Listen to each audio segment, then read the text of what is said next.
Bom, olá, Jarbas, muito obrigado. As suas canções, a maneira como você interpreta, parece que tem uma orquestra por trás. E coro e tudo. Bom, agradecer as perguntas.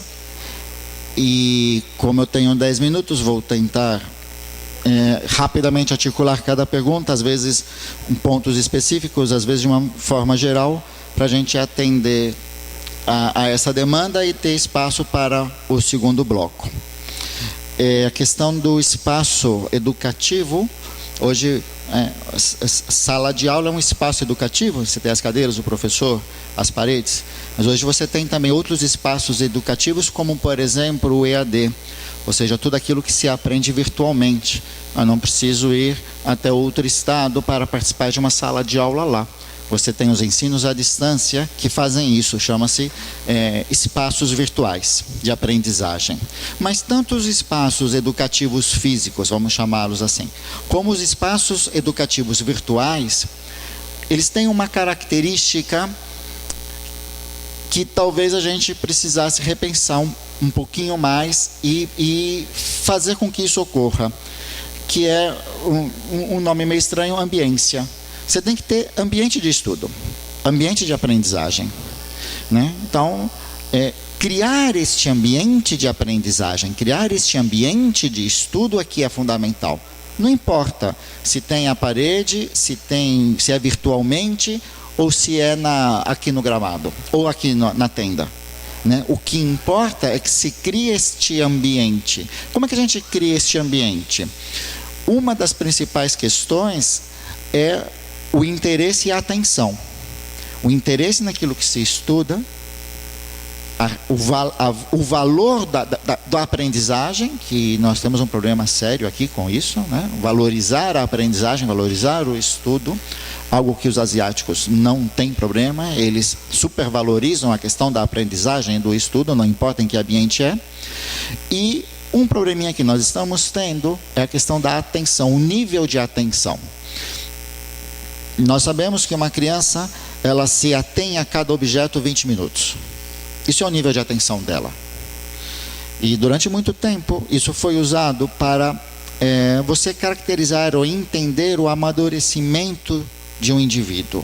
Porque no decorrer da vida, quando na vida adulta, o nível de atenção sua para algo, um objeto, uma ideia, ou uma outra pessoa, ele tenderia a ser de 2 horas ou mais, sem interrupção. E, no entanto, nós estamos com um seríssimo problema com referência a esse entendimento, né? O que uma criança faz em 20 minutos? Ela faz tudo aquilo que ela acha que tem que fazer e ela explora o objeto em todos os suas esferas. Então ela cheira, ela põe na boca, ela brinca, ela corta, ela pica, ela quebra, ela aperta os botões, ela abre, ela fecha, ela joga para ver se quebra, ela pisa em cima para ver se quebra, ela troca com outra pessoa, ela estuda a cor de dentro, estuda a cor de fora, ela faz um auê. E em 20 minutos ela descobre tudo aquilo que ela precisa descobrir daquilo. E ela está super atenta àquilo. Tire você o objeto dela e fala que agora tem que comer. Ela grita, não, agora ela quer aquilo. Todavia, depois de 20 minutos, o que ela faz? Ela vai para outro objeto. Tanto que nós costumamos falar assim, a criança não para, né? A criança não para porque ela está agora aqui, agora ali, agora lá, agora acolá. Que é esse tempo de atenção. Entretanto, quando a gente fala com adulto, quando nós vamos nos crescendo e amadurecendo, esse tempo destinado a entender o outro, a estar com o outro, a discutir uma ideia, pois tenderia a ser maior, inclusive nas questões de lazer, né? Então, os filmes de 2 horas, hoje já filmes de 3 horas, meu Deus, pensam-se 20 vezes antes de fazer um filme de 3 horas, porque acham que é longo demais e as pessoas vão para outros caminhos, as pessoas não se interessam por aquilo, as pessoas não se concentram mais, e nós estamos falando dos adultos. Então, essa ambiência, essa concentração, esse interesse em ambientes ou virtuais ou ambientes físicos, dentro de uma sala de aula, vamos dizer, tradicional, porque é um ambiente em que é um ambiente seguro, é um ambiente confortável, é um ambiente em que você tem materiais, instrumentos, é um ambiente muito prático para você estar ali todos os dias, né? Ou um outro ambiente fora do ambiente de sala de aula, a gente tem essas duas questões. Com referência às drogas e ao álcool, é um dos principais problemas no país, o consumo de álcool e drogas. É alarmante, não faz parte da nossa cultura consumir bebidas alcoólicas de alto teor, ao contrário de outros países que estão acostumados a isso.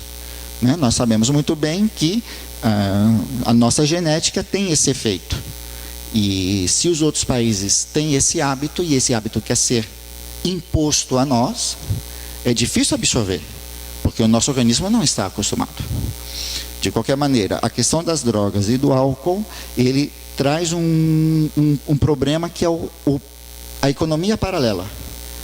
Então, ele move uma economia paralela e junto com essa economia paralela move um Estado paralelo, que choca diretamente com as estruturas formais e aquilo que se entende de não violência, aquilo que se entende de barbárie, aquilo que não é barbárie.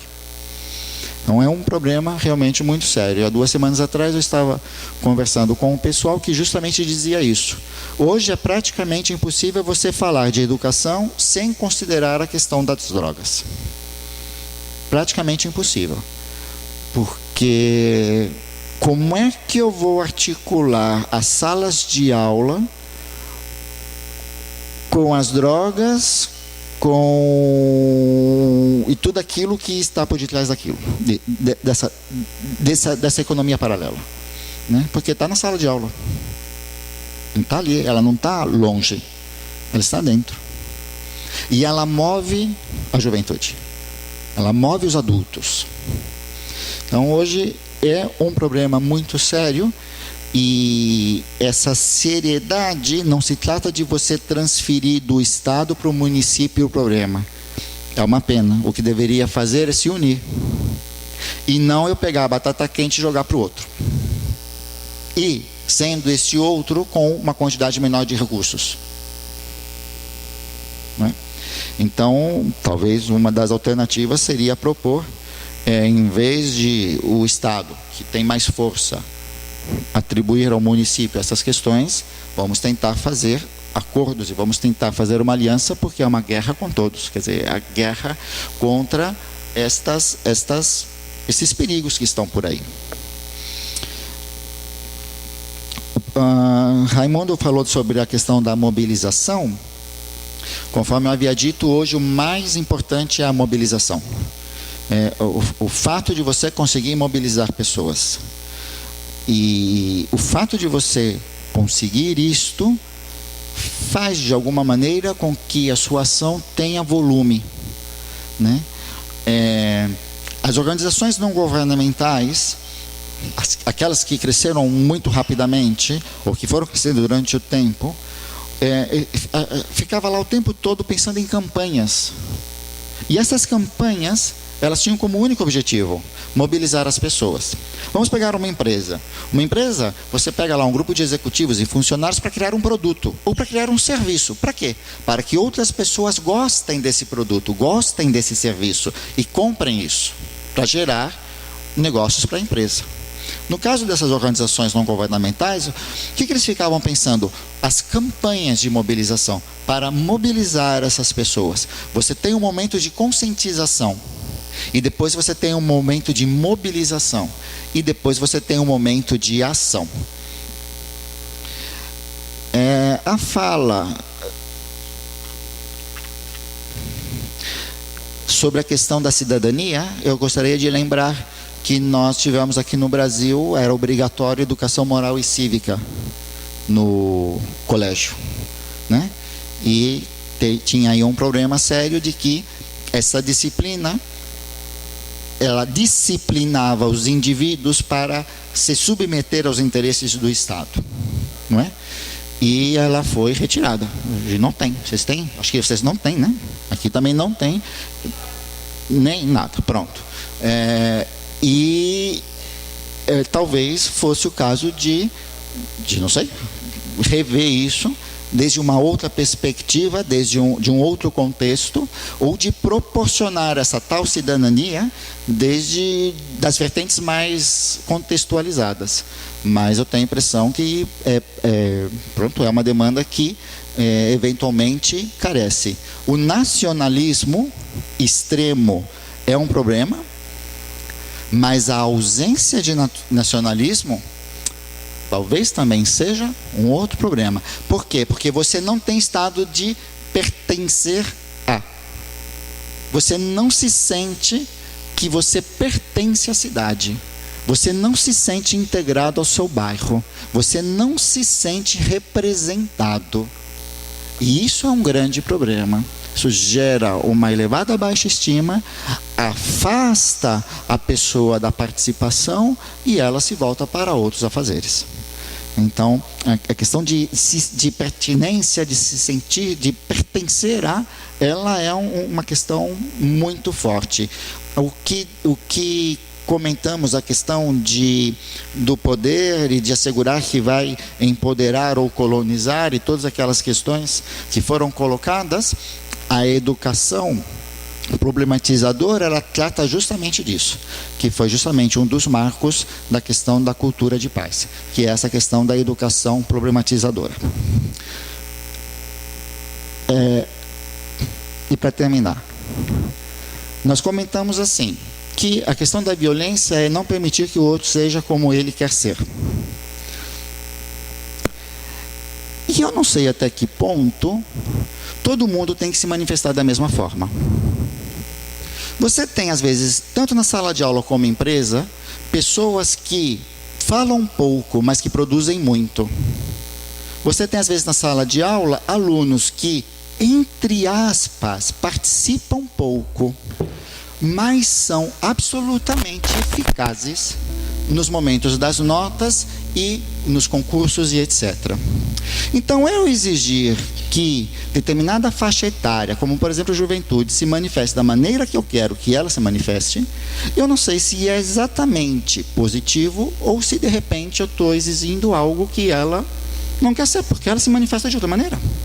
E eu preciso entender e superar, interagir com essa outra maneira que ela se sente representada.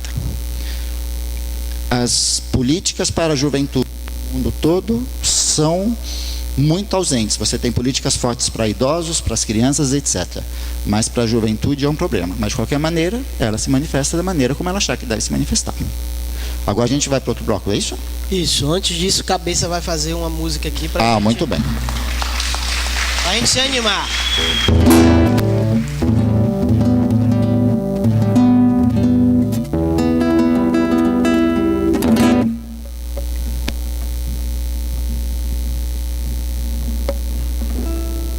Oi, ok.